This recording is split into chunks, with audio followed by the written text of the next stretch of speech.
বাহরাইনে যাত্রা শুরু করলো আরও একটি বাংলাদেশি প্রতিষ্ঠান WLL। শুক্রবার দেশটির সালমাবাদ শহরে অটো পার্টস প্রতিষ্ঠানটির উদ্বোধন করা হয়।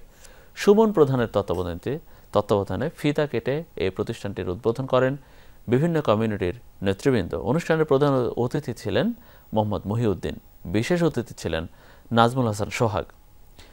আরও উপস্থিত ছিলেন আকবর, মনোয়ার, খোজাইফা, মনসুর সহ আরও অনেকে।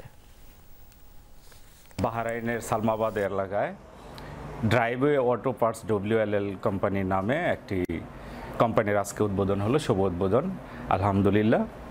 তো এখানে পাওয়া যাবে ট্যাব কোম্পানির ওনাদের নিজস্ব যে ভেহিকেল মানে গাড়ির স্পেয়ার পার্টস, বিশেষ করে সাসপেনশন